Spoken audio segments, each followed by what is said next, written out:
नमो महावदन्याय कृष्ण प्रेम प्रदायते कृष्णाय कृष्ण चैतन्य नामने गौरत्विषे नमः।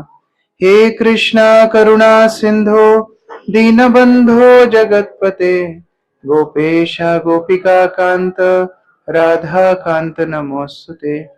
तप्त कांचन गौरांगी राधे वृंदावनेश्वरी वृषभानुसुते देवी प्रणमामि हरिप्रिये। वाञ्छाकल्पतरुभ्यश्च कृपा सिन्धुभ्य एव च पतितानां पावनेभ्यो वैष्णवेभ्यो नमो नमः। जय श्री कृष्ण चैतन्य प्रभु नित्यानंद श्री अद्वैत गदाधर श्रीवासादि गौर भक्त वृंद। हरे कृष्णा कृष्णा कृष्णा हरे हरे हरे राम राम राम हरे हरे। हरे कृष्णा। तो आप सभी का बहुत स्वागत है हमारी वार्षिक यात्रा में। इस बार हम लोग विशेष स्थान पर बैठे हैं और इससे भी ज्यादा हमारा सौभाग्य है कि हमें बहुत वरिष्ठ भक्तों का संग इस यात्रा में प्राप्त हो रहा है। सर्वप्रथम हमारे बीच में हिज ग्रेस केवल्य प्रभु जी हैं, श्रील प्रभुपाद के दीक्षित शिष्य, इस्कॉन के बहुत वरिष्ठ भक्त हैं और हमारे गुरु महाराज के बहुत प्रिय मित्र भी हैं। तो हमारे लिए गुरु के ही समान हमारा मार्गदर्शन कर रहे हैं। तो बहुत विशेष रूप से उनको हम कृतज्ञता अर्पित करते हैं। एक बार हरे कृष्ण महामंत्र बोल के। हरे कृष्णा कृष्णा कृष्णा हरे हरे हरे राम राम राम हरे हरे। उसी के साथ कल से हमें संग प्राप्त होगा श्री श्रीमद चंद्रमौली स्वामी महाराज का। कल से महाराज भी हमारे साथ रहेंगे, हमें मार्गदर्शन देंगे और उसी के साथ वृंदावन में कई वरिष्ठ भक्तों का सानिध्य और इस समुदाय में भी कई वरिष्ठ भक्त भी साथ में आए हैं। उन सभी का हम आभार व्यक्त करते हैं, कृतज्ञता अर्पित करते हैं। ये धाम यात्रा वैष्णवों के संग में ही सिद्ध होती है। वैसे हम लोग अकेले बहुत स्थानों में जा सकते हैं, लेकिन वैष्णवों के साथ हम लोग जब एक स्थान पर एकत्र होते हैं वही धाम बन जाता है। तो कोई भी स्थान में, एक पार्क में भी बैठते हैं तो वो धाम बन जाता है। वैसे ये पार्क साधारण पार्क नहीं है, अभी हम इस विषय में भी चर्चा करेंगे और कैसे ये जयपुर नगर वास्तव में हम गौड़ीय वैष्णवों के लिए बहुत बहुत महत्वपूर्ण है। ये हम लोग अभी चर्चा करेंगे। लगभग हमारे पास 2 घंटे का समय है और मुझे मालूम है आप सबने दाल बाटी पनीर और रोटी सब्जी राइस और लास्ट में चूरमा अच्छे से दबा दबा करके पाया है, लेकिन फिर भी प्रयास करना सुनने का, क्योंकि अगर हम ठीक प्रकार से समझेंगे महत्व, कहाँ हम लोग बैठे हैं और क्या दर्शन हम लोग करने जा रहे हैं, तब इस यात्रा का सही लाभ हम उठा पाएंगे। इसलिए विशेषतः ध्यान से श्रवण करना। और हमारी यात्रा के अंतिम दिन हम लोग एक सत्र करेंगे, एक स्पेशल वर्कशॉप करेंगे जिसमें हम अपनी पूरी यात्रा के भक्तों को 10 टीम में बांटेंगे। तो आप पूरी यात्रा में 10 महान आचार्यों के विषय में सुनने वाले हो। टोटल 10 के आसपास महान आचार्यों के विषय में आप श्रवण करोगे और हमको नहीं पता आप कौन सी टीम में गिरोगे, है ना। तो हम लोग पूरी 200 भक्तों को 10 टीम में बांटेंगे, 20-20 करके।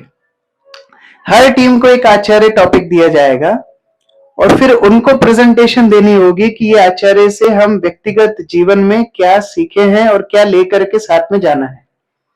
तो इसीलिए सारे सत्रों का अच्छे से अगर आप नोट्स बनाएंगे तो आपके लिए बहुत लाभ होगा, केवल आखिरी वर्कशॉप के लिए ही नहीं, लेकिन पूरे जीवन के लिए। हमारी परंपरा में हमारे अभिदय आचार्य हैं श्रील रूप गोस्वामी, और श्रील रूप गोस्वामी हमारी भक्ति को कैसे पालन करना है, भक्ति के सिद्धांतों को देते हैं भक्ति रसामृत सिंधु में। भक्ति रसामृत सिंधु को श्रील प्रभुपाद ने क्या नाम दिया है? Nectar of devotion. और इस पुस्तक में भक्ति के 64 अंगों का वर्णन श्रील रूप गोस्वामी करते हैं। ये 64 अंग लगभग श्रील प्रभुपाद ने हमें मंदिर के माध्यम से दे दिए हैं। अगर कोई व्यक्ति इस्कॉन के मंदिर में सुबह का प्रोग्राम अटेंड कर ले 4:30 बजे से 9 बजे तक, तो प्रभुपाद ने ऐसी व्यवस्था बनाई है कि ये 64 के 64 अंग वो मॉर्निंग प्रोग्राम के अंदर पूरे हो जाते हैं। लेकिन उन 64 अंगों में से भी 5 अंग बहुत विशेष हैं। और चैतन्य चरितामृत में श्रील कृष्णदास कविराज गोस्वामी बताते हैं, ये 5 अंगों का अगर अल्प संग भी कोई कर ले तो उसकी भक्ति का वर्धन होता है। वो 5 अंग क्या है? नाम संकीर्तन, भागवत श्रवण, अर्चन सेवन, अर्चन पद्धति है विग्रहों की सेवन, मथुरावास अर्थात तीर्थ यात्रा, और 5वां भक्तों का संग। तो ये 5 अंगों का अगर थोड़ा सा भी अल्पकाल के लिए भी हमको संगति मिल जाती है तो हमारी भक्ति का वर्धन होता है। अभी इन 5 को हम लोग ये यात्रा के माध्यम से अनुभव कर रहे हैं। हम लोग धाम में बैठे हैं, भक्तों का सानिध्य है, भागवत श्रवण करने का मौका है, विग्रहों का दर्शन करने का मौका है और नाम संकीर्तन करने का मौका है। इसलिए ये 4-5 दिन हमारे लिए बहुत भक्ति के वर्धक हो सकते हैं। ये 5 दिनों में हमें प्रयास करना है कि हम अपने पूरे साल की ऊर्जा इकट्ठे कर करके लेकर के जाएं। ये हमारा मंतव्य होना चाहिए, ये हमारा संकल्प होना चाहिए। ऐसा नहीं कि 5 दिन अब कुकिंग नहीं करना, 5 दिन अभी ऑफिस नहीं जाना, 5 दिन अभी बॉस का फोन नहीं हम उठाएंगे।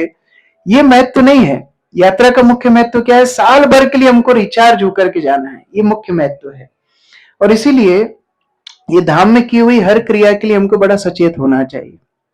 सबसे पहले 5 दिन के लिए हमको एक व्रत करना है। ये हमारा विष्णु पंचक है, विशेष विष्णु पंचक। क्या है?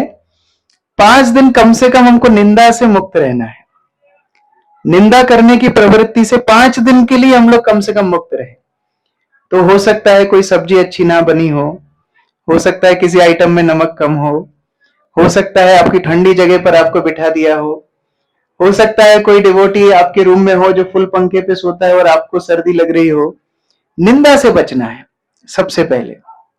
दूसरा, धाम में जब हम जाते हैं, धाम हमारे हर शब्द को सुनता है। हम क्या बोल रहे हैं, धाम हमारे हर शब्द को सुनता है। और इतना ही नहीं, हमारे हर मंतव्य को, हमारे हर एक थॉट को भी सुनता है। तो इसलिए विचार और शब्द दोनों गुणगान करने में लगे, भक्तों का, भगवान का, इनका गुणगान में लगेगा तो हमारी यात्रा सफल होगी। इसलिए बहुत महत्वपूर्ण ये सिद्धांत को याद रखना है। अभी हम लोग कुछ दिन पहले जब वृंदावन यात्रा में गए थे, सच्चिनंदन महाराज ने 3 पॉइंट बताए थे कि 3 पॉइंट सबको याद रखना चाहिए जब हम ऐसे यात्राओं में जाते हैं। सबसे पहला पॉइंट है ऑलवेज सर्च फॉर कृष्णा। हम लोग कृष्ण को प्राप्त करने के लिए यात्रा में आए हैं। तो कहां श्रवण अच्छा करने का मौका मिल रहा है, कहां दर्शन करने का मौका मिल रहा है, कहां भक्तों के साथ चर्चाएं करने का मौका मिल रहा है। और सत्र के अलावा भी आप लोग जब एक साथ बैठते हो, प्रसाद लेते हो, अभी बस में हम लोग 3-3, 4-4 घंटे यात्राएं करेंगे। प्रयास करना ज्यादा से ज्यादा हम अपनी कृष्ण भावनामृत की वृद्धि करने के लिए अवसर ढूंढे। तो ये हमको ढूंढना है, सर्चिंग फॉर कृष्ण। सेकेंड है नेवर कंप्लेन। यात्रा के दौरान हम शिकायत करने नहीं आए। तो यहां पर फीडबैक सेशन होगा लास्ट में, लेकिन यात्रा के दौरान वी शुड नेवर कंप्लेन, क्योंकि हम आए ही हैं त्रस्त होने के लिए, शरीर को थकाने के लिए, मन को शुद्धिकरण करने के लिए और अहंकार को एकदम चकनाचूर करने के लिए हम यात्रा में आए हैं। तो ये सब खुश नहीं होने वाले हैं। केवल एक चीज खुश होने वाली, वो क्या है? हमारी आत्मा। केवल हमारी आत्मा के पोषण के लिए हम लोग यात्रा में आए। तो ये दूसरा है, नेवर कंप्लेन। और थर्ड है, जो भी हम क्रिया कर रहे हैं, अपनी चिंतन में, कॉन्शियसनेस में ये विचार करना कि इससे हमारे गुरु और कृष्ण प्रसन्न होंगे, ये कार्य से हमारे गुरु और कृष्ण प्रसन्न होंगे। तो ये चिंतन के साथ हम यात्रा में प्रवेश करेंगे। अभी जयपुर स्थान सामान्यतः एक टूरिस्ट प्लेस है। आप देख भी रहे होंगे कई देश विदेश से लोग यहाँ पर आते हैं, और आते समय हवा महल देखा होगा लोगों ने, सबको हवा महल दिखा होगा, और कई लोगों ने फोटो भी चुपचाप ले लिया होगा। और यहाँ पर कई किले हैं, नाहरगढ़ फोर्ट है, जयगढ़ फोर्ट है, अम्बेर फोर्ट है, सिटी पैलेस है, और ये सारी जगह हम नहीं जाने वाले हैं। तो बहुत सारे टूरिस्ट प्लेसेस यहाँ पर हैं, है ना। अभी हमने रास्ते में कुछ भक्तों को दिखाया, हाँ, जल महल, तो ऐसी बहुत जगह यहाँ पर हैं। तो यहाँ पर हम नहीं जाने वाले हैं, क्योंकि हमारे लिए जयपुर एक एक टूरिस्ट प्लेस से ज्यादा हमारे लिए आध्यात्मिक धाम है। हमारे आचार्य ने इसको नाम दिया है गुप्त वृंदावन। ये वृंदावन से अभिन्न माना गया है।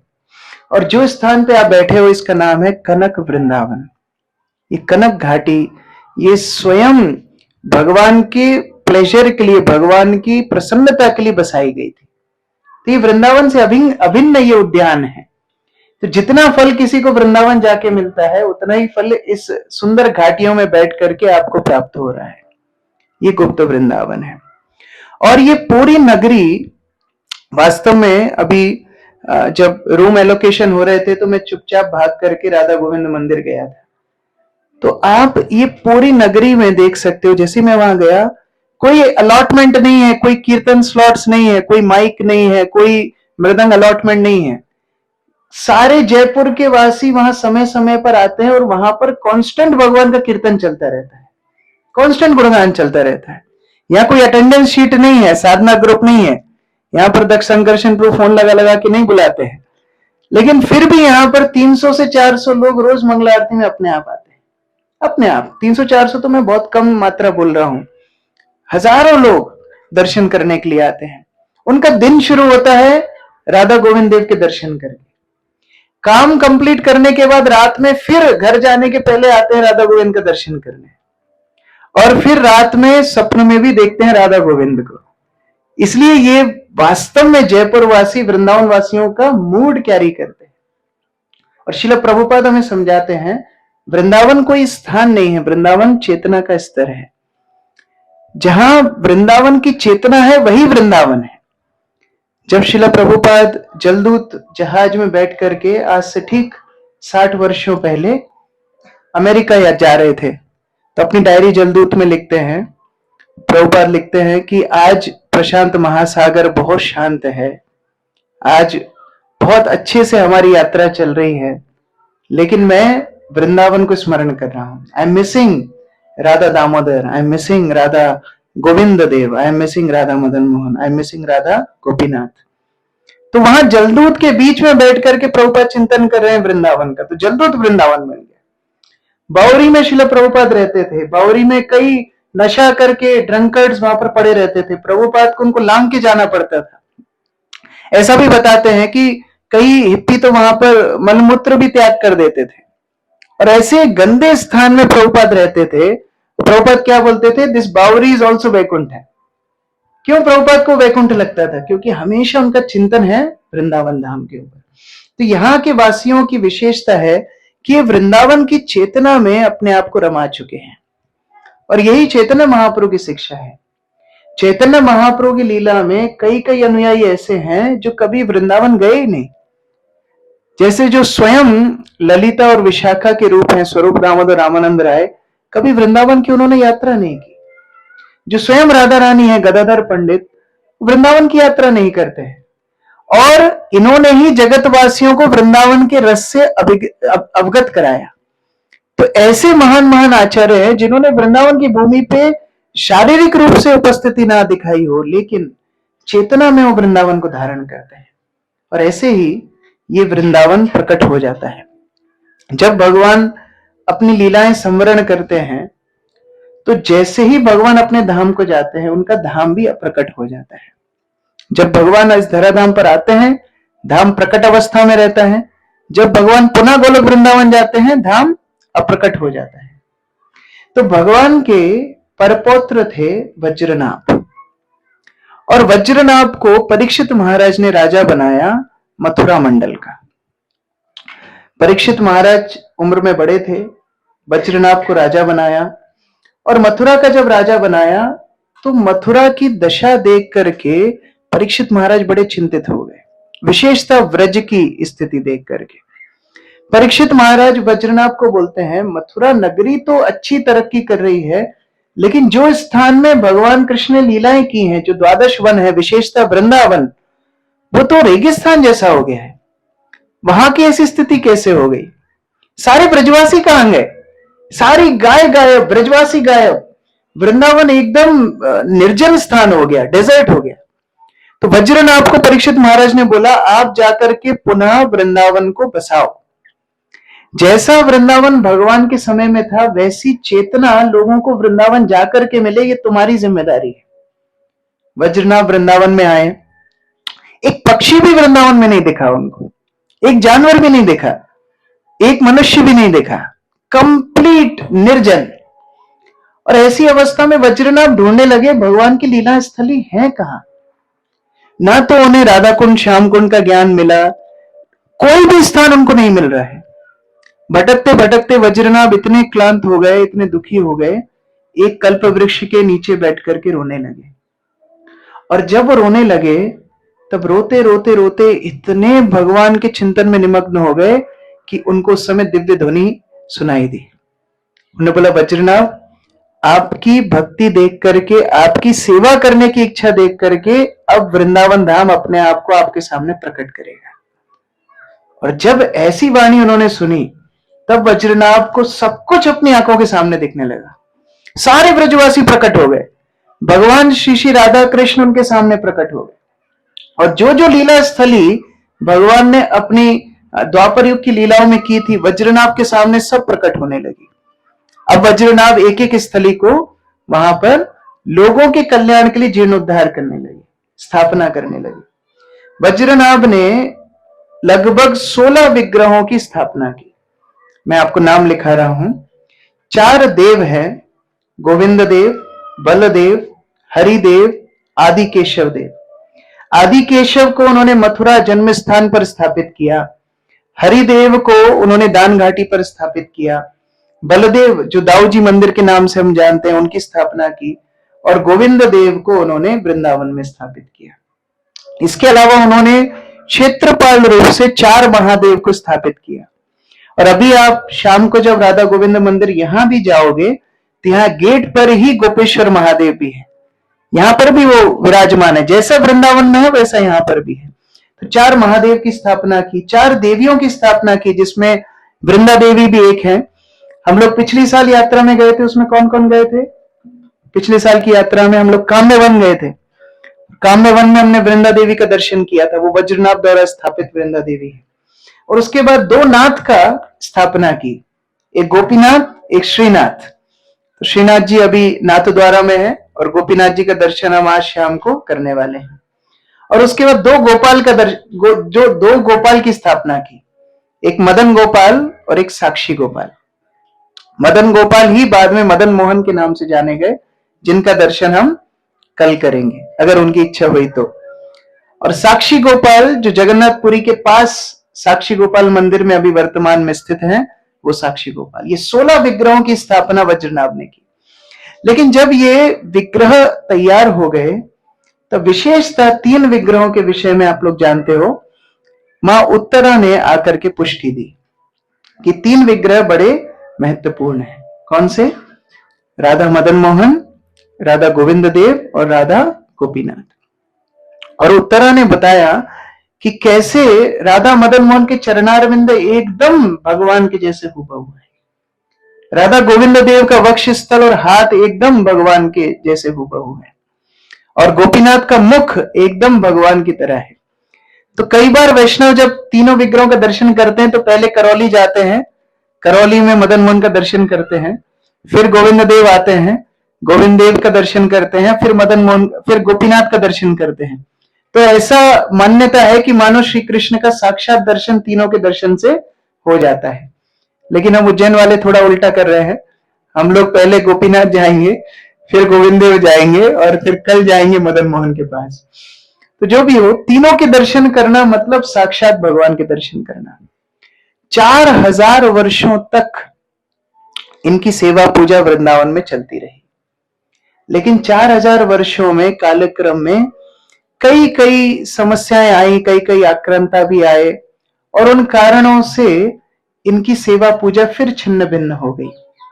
वृंदावन का जो स्वरूप वज्रनाभ ने बसाया था, वास्तव में व्रज का एक नाम वज्रनाभ के नाम से भी पड़ा, जो 84 कोस में व्रज बोलते हैं, वो वज्रनाभ ने स्थापित किया।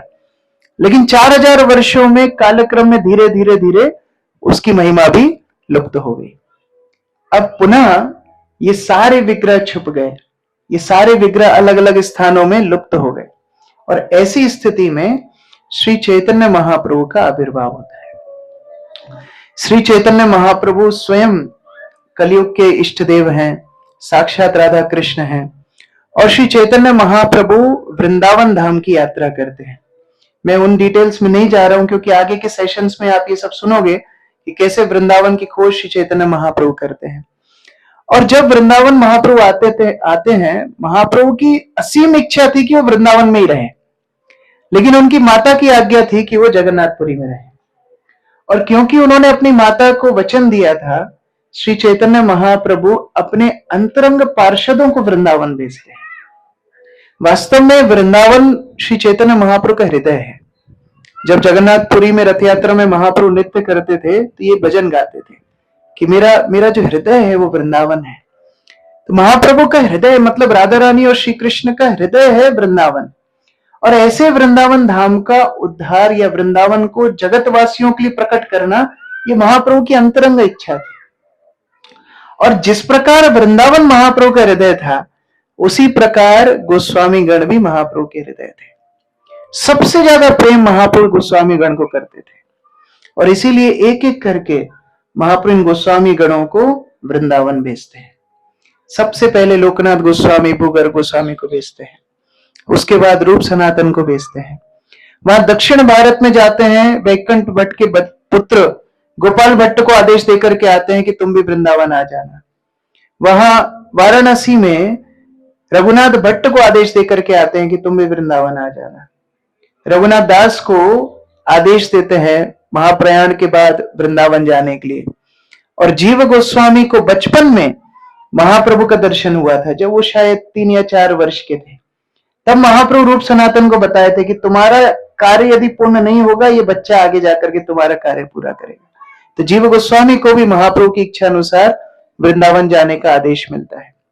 तो इस प्रकार एक एक करके सारे भक्त महाप्रभु के आदेश अनुसार वृंदावन धाम में आते हैं, और उन सब के नेतृत्व करते हैं श्रील रूप गोस्वामी। हम सब रूप गोस्वामी के अनुयायी कहलाते हैं। रूप गोस्वामी हमारे मुख्य आचार्य हैं। श्री उपदेशामृत ग्रंथ में श्रील प्रभुपाद लिखते हैं, कृष्ण भावनामृत आंदोलन केवल और केवल रूप गोस्वामी के निर्देश अनुसार चल रहा है।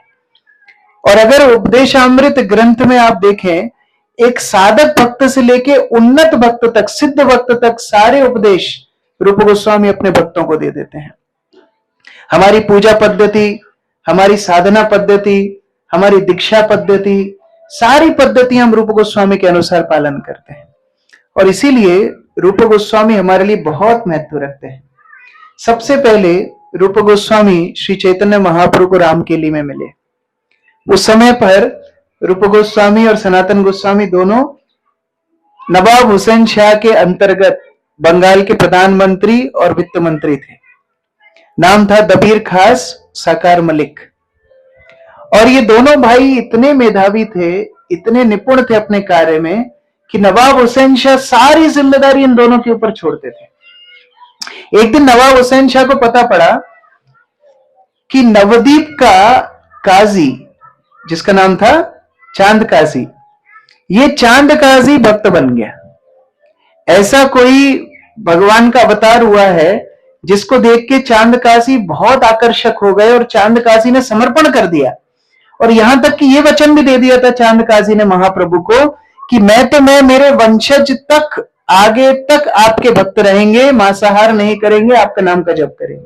अभी तक चांद काजी के वंशज नवदीप धाम में रहते हैं। तो ये बात जब सुनाई नवाब हुसैन शाह को उनके दूतों ने, नवाब हुसैन शाह सोचने लगे कि ये कौन सा अवतार आया है जिसके विषय में मुझे मालूम नहीं है। और भारत तो वैसे ही अवतारों की फैक्ट्री है। तो ये वास्तविक अवतार है कि नहीं, ये पता करने के लिए ये दो भाइयों को जिम्मेदारी दी। और यही नवाब हुसैन शाह की सबसे बड़ी गलती थी। किसको जिम्मेदारी दी? रूप और सनातन को, साकार मलिक और दबीर खास को, कि जाओ पता करके आओ ये कौन है, ये सन्यासी इतना प्रभावशाली, लाखों करोड़ों लोग इसके पीछे पीछे भाग रहे हैं, ये है कौन, पता करके आओ। इसके पहले रूप सनातन दोनों महाप्रभु को चिट्ठियां लिखा करते थे कि महाप्रभु हम आपको समर्पण करना चाहते हैं, हम आपको सब कुछ छोड़ करके आपकी सेवा में लगना चाहते हैं। और महाप्रभु उनको उत्तर में एक पहेली के रूप में प्रेरणा दिए। क्या बोलते हैं चैतन्य महाप्रभु? अगर कोई स्त्री का कोई प्रेमी है तो वो अपने घर के कामकाज और अच्छे से करती है, जिससे घर वाले उसके ऊपर डाउट नहीं करें, और चुपचाप जाकर के प्रेमी से मिल लेती है। उसी तरह तुम भी नवाब के कार्य करते रहो और चुपचाप अपनी भक्ति करते रहो। तो रूप और सनातन ने अपने ही महल में, यद्यपि बाहर सब कार्य करते थे मुगल साम्राज्य का, लेकिन अपने ही महल में उन्होंने राधा कुंड, श्याम कुंड, गोवर्धन सब कुछ बना रखा था। और कई ब्राह्मण आते थे, रोज भागवत पाठ घर में चलता था। अब नवाब ने ही बोल दिया जाओ महाप्रभु से मिल लो। इतने प्रसन्न दोनों भाई हो गए, अर्धरात्रि में चैतन्य महाप्रभु से मिलने के लिए रामकेली में गए। और जब रामकेली में चैतन्य महाप्रभु को रूप और सनातन मिलते हैं, साष्टांग दंडवत करके, प्रणाम करके अपनी विनम्रता को अर्पित करते हैं कि हम नीच जाति हैं, नीच लोगों का हमने संग किया, नीच लोगों जैसा हमने काम किया। आपके सामने हमें अपनी स्थिति बताने में लज्जा आ रही है, हमारा इंट्रोडक्शन देने में हमको लज्जा आ रही है आपके सामने। लेकिन एक हमारी आशा है। क्या आशा है? कि आप पतित पावन हो, आप पतित पावन हो, और अगर हम पतित हैं तो आपका और हमारा एक ही संबंध है कि आप हमको पवित्र करने वाले हो। ये इंट्रोडक्शन भगवान के सामने देना चाहिए, ये इंट्रोडक्शन वैष्णव के सामने देना चाहिए। हमारी योग्यताएं अगर हम भगवान के सामने बताएंगे, हमारी योग्यताएं वैष्णव के सामने बताएंगे, तो वैष्णव बोलेंगे all the best, good luck, congratulations, great. हमारे भक्ति प्रेम महाराज ऐसी रिप्लाई करते हैं, हम उनको लंबा चौड़ा भेजते हैं, महाराज हमने ऐसा किया, ऐसा किया, ऐसे बोलते, ग्रेट, कॉन्ग्रेचुलेशंस। लेकिन जब वैष्णवों के सामने जाकर के अपनी विनम्रता अर्पित करते हैं कि हम कैसे भक्ति जीवन में लड़खड़ा रहे हैं, हमारे कैसे अनर्थ हमारे सिर पर नाच रहे हैं, कैसे हम अपने अपराधों के दबाव में ढक गए हैं, तब वैष्णव हमारी मदद करते हैं। और वही रूप सनातन कर रहे हैं। बोलते हैं जैसा अगर कोई बोना व्यक्ति हो, कोई हाइट में कम, और वो आकांक्षा करे कि मैं चांद को छू लूंगा, ऐसी हमारी आकांक्षा है कि हम सब कुछ छोड़ करके आपके चरणों का आश्रय ले लें। जब चैतन्य महाप्रभु ने ये सुना तो महाप्रभु बोलते हैं, सुनो दबीर खास, साकार मलिक, तुम दोनों मेरे पुरातन दास हो, मेरे चिरकाल से दास हो, नित्य सिद्ध हैं, और इसीलिए आज से तुम्हारे नाम होंगे रूप और सनातन। कोई इस्कॉन डिसाइपल कोर्स नहीं हुआ, कोई टेंपल रिकमेंडेशन नहीं, कोई यज्ञ वेदी नहीं, सीधा सीधा दीक्षा, तुम्हारा नाम रूप, तुम्हारा नाम सनातन, और आज से तुम मेरी सेवा में संलग्न रहोगे। अब चैतन्य महाप्रभु वहां से वृंदावन चले गए। दूसरी बार रूप गोस्वामी अपना सारा राज्य कार्य छोड़ करके, बहुत युक्ति लगा करके महाप्रभु की सेवा करने के लिए निकल गए। और इतना धन उनके पास था एज ए प्रधानमंत्री कि एक पूरी नाव सोने से भर गई थी, इतना धन उनके पास था। और वो धन रख के गए थे कि बाद में जाके सनातन गोस्वामी को वो काम में आएगा, छूट करके भागने में, तो धन को संभाल करके रख के गए थे। और रूप गोस्वामी अपने तीसरे भाई अनुपम को लेकर के प्रयाग आते हैं, और महाप्रभु को जब साष्टांग दंडवत करके प्रणाम करते हैं, उस दिन रूप गोस्वामी के मुख से जो प्रार्थना निकली, हम प्रतिदिन उसको करते हैं, नमो महावदन्याय कृष्ण प्रेम प्रदायते कृष्णाय कृष्ण चैतन्य नामने गौरद्विषे नमः। और ये प्रयाग में, ये संगम स्थली में, जहां पर हम लोग त्रिवेणी संगम मानते हैं, हमारी मान्यता अनुसार वहां सरस्वती गंगा यमुना का संगम होता है, वहां हमारी परंपरा का एक विशेष संगम हुआ। क्या? स्वयं राधा कृष्ण के सम्मिलित अवतार श्री चैतन्य महाप्रभु हमारी परंपरा का भार एक युवक को देते हैं। वो युवक कौन है? रूप गोस्वामी। 10 दिन तक कोई बड़ी ऑडियंस नहीं थी वहां, एक घाट पर बैठ करके चैतन्य महाप्रभु केवल 1-to-1 रूप गोस्वामी को शिक्षा दे रहे हैं। और रूप गोस्वामी को बोलते हैं, रूप ये भक्ति का सागर इतना विशाल है कि मैं तुम्हें पूरा सागर नहीं दे सकता हूं, मैं केवल एक बिंदु तुमको चखा रहा हूं। और वो बिंदु मात्र चख करके रूप गोस्वामी ने पूरे विश्व को कृष्ण भक्ति दे दी। ये चैतन्य महाप्रभु का प्रचार था। 10 दिन तक ये महान कार्य प्रयाग में चला। और देखिए हमारी परंपरा की विशेषता, वही प्रयाग में श्रील भक्ति सिद्धांत सरस्वती ठाकुर ने श्रील प्रभुपाद को भी दीक्षा दी। ये भी संगम है कि कैसे आगे जाके श्रील भक्ति सिद्धांत सरस्वती जानते थे ये मेरा शिष्य जाकर के आगे कृष्ण भक्ति का प्रचार पूरी पृथ्वी में फैलाएगा। तो प्रयाग में एक और संगम हुआ। श्रील भक्ति सिद्धांत सरस्वती ठाकुर ने श्रील प्रभुपाद को औपचारिक रूप से गौड़ीय परंपरा के साथ संपर्क मिलाया। और साथ में हमारे श्री श्रीमद भक्तिचार्य स्वामी गुरु महाराज जी पहली बार प्रभुपाद को देखे प्रयाग में पहली बार देखे। और प्रयाग से जाते समय ही उनको निर्देश मिला कि प्रभुपाद ने उनको बोला सारी पुस्तकों का बांग्ला अनुवाद करने के लिए। बहुत विशेष स्थान। 10 दिन तक महाप्रभु ने उनको उपदेश दिया। और महाप्रभु अगले दिन जब 10 दिन पूरे हो गए, महाप्रभु वहां से जाने का आयोजन करते हैं। और जब जाने का आयोजन करते हैं तब रूप गोस्वामी उनके चरणों में निवेदन करते हैं, आज्ञा है आशी मोई श्री चरण संगे, सही तेना पारी मोई विरह तरंगे। हे महाप्रभु, मैं इतना कुछ छोड़ करके आया, मैं ये विषय में दोबारा नहीं जाना चाहता। आपकी संगति में इतना आनंद मिलता है कि मैं हमेशा आपके साथ रहना चाहता हूं। मैं विरह सहन नहीं कर पाऊंगा, आप मुझे अपने साथ लेकर के जाओ। महाप्रभु बहुत सुंदर उत्तर देते हैं। महाप्रभु बोलते हैं, प्रभु कहे तुम्हार कर्तव्य हमार वचन, निकट आसी अच्छी तुम्हें जाहो वृंदावन। बोलते तुम्हारा काम क्या है? मेरे वचनों का पालन करना, साथ में रहना तुम्हारा काम नहीं है। कितना अधिकार महाप्रभु रूप गोस्वामी के ऊपर मानते होंगे आप, विचार कीजिए। 10 दिन के भीतर रूप गोस्वामी को सारा उपदेश दिया और बोलते हैं तुम्हारे जीवन का लक्ष्य है मेरे उपदेश का पालन करना। आज गुरु भी ये बात शिष्य को बोलने के पहले बड़ा डरते हैं, तो शिष्य क्या करेगा, बाद में कंप्लेन लिख देगा जीवीसी को। लेकिन रूप गोस्वामी के ऊपर महाप्रभु कितना अधिकार मानते हैं कि तुम्हारे जीवन का लक्ष्य है केवल मेरे वचनों का पालन करना, साथ में रहना नहीं। यहां से चले जाओ वृंदावन।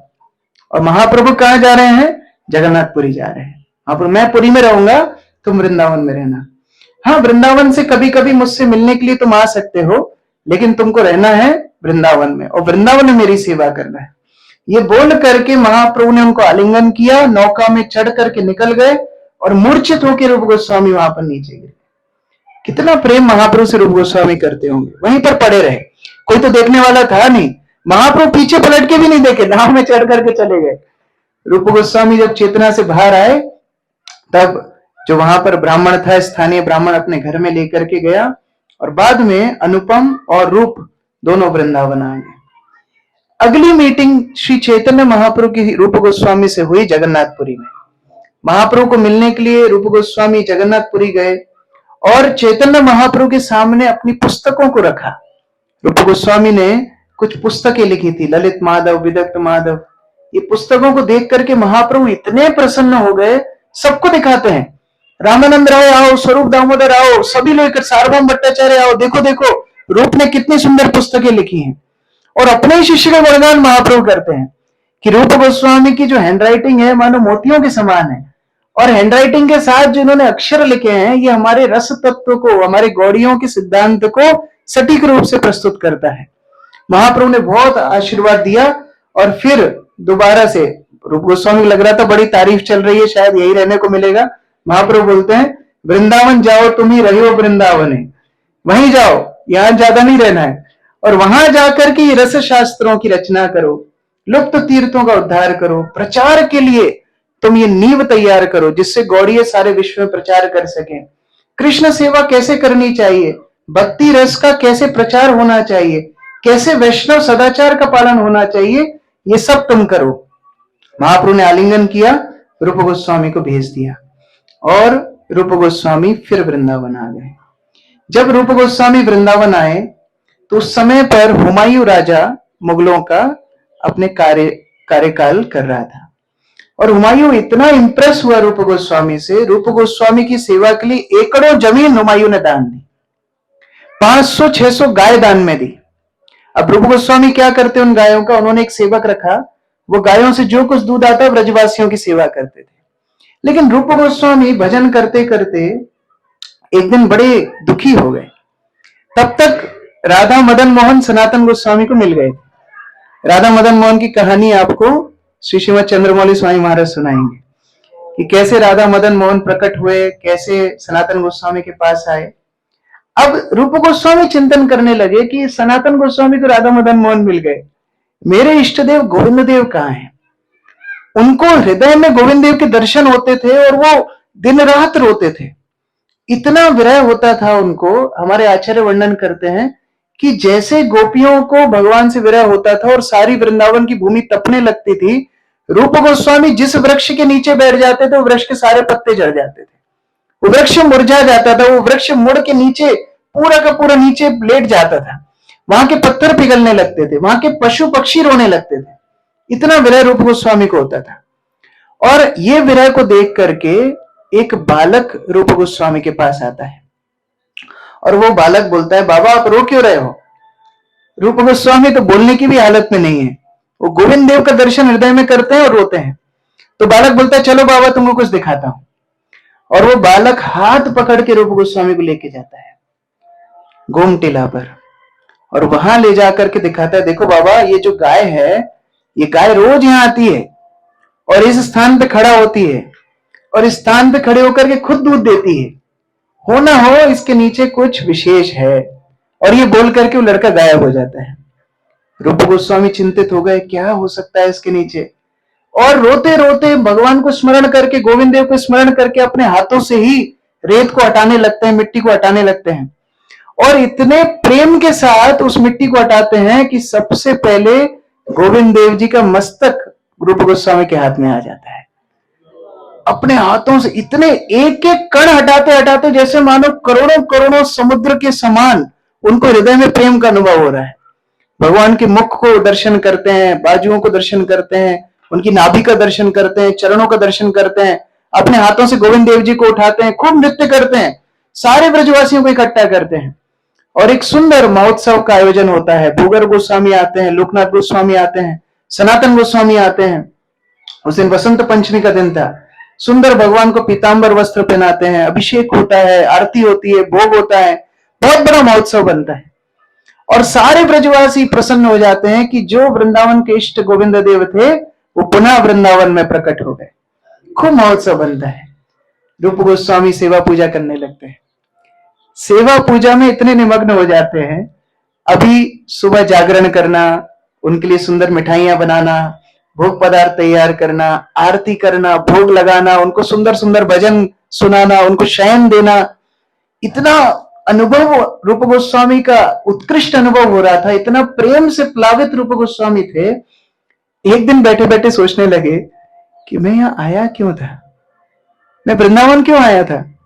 चैतन्य महाप्रभु ने तो मुझे बहुत सारे आदेश दिए और मैं काय में लग गया, मैं विग्रहों की पूजा करने के लिए लग गया। तो उन्होंने चैतन्य महाप्रभु को पत्र लिखा और चैतन्य महाप्रभु को पत्र लिख करके बोला कि महाप्रभु मैं बहुत कृतज्ञ हूं कि आपकी कृपा से मुझे गोविंद देव का दर्शन हुआ है, लेकिन ये सेवा पूजा में मेरा पूरा टाइम निकल रहा है और ये सेवा पूजा में अगर मैं पूरा समय लगा रहूंगा तो आपके आदेशों का मैं पालन कब करूंगा, ये मेरी चिंता है।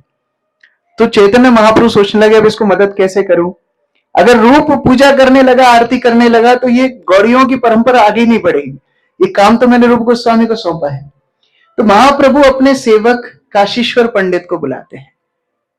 अब ये काशीश्वर पंडित ईश्वरपुरी के शिष्य थे और जैसे गोविंद महाप्रभु के सेवक रूप में आए थे, वैसे काशीश्वर को भी ईश्वरपुरी ने बोला था महाप्रभु की सेवा करने के लिए। ये काशीश्वर पंडित महाप्रभु की इतनी अंतरंग सेवाएं करते थे, जब महाप्रभु जगन्नाथ के मंदिर में दर्शन करने जाते तो ये महाप्रभु को भीड़ से सुरक्षित करते। कभी नृत्य करते करते मूर्छित हो जाते तो महाप्रभु को ये सपोर्ट देते थे, पकड़ करके घर लेकर के आते थे।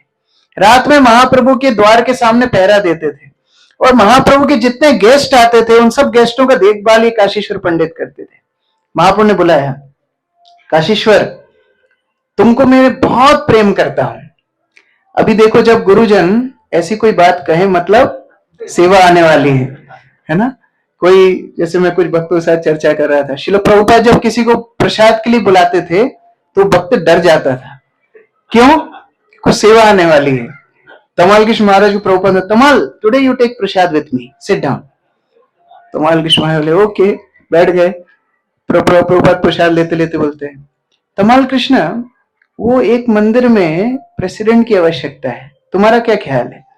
हाँ प्रभुपाद, प्रेसिडेंट की तो आवश्यकता है। कौन प्रेसिडेंट बन सकता है? तमाल कृष्ण महाराज, प्रभुपाद आप ही बताइए। मैं सोच रहा था अगर तुम ही प्रेसिडेंट बन जाते तो कैसा रहता। जैसे ही कोई वरिष्ठ वैष्णव थोड़ा प्रेम दिखाएंगे, थोड़ा गले में हाथ डालेंगे, मतलब दो चीजें, या तो शोधन होगा या फिर सेवा आएगी। काशीश्वर पंडित को महाप्रभु, तुम्हें पता है मैं तुमको कितना प्रेम करता हूं। काशीश्वर पंडित, बताओ काम क्या है?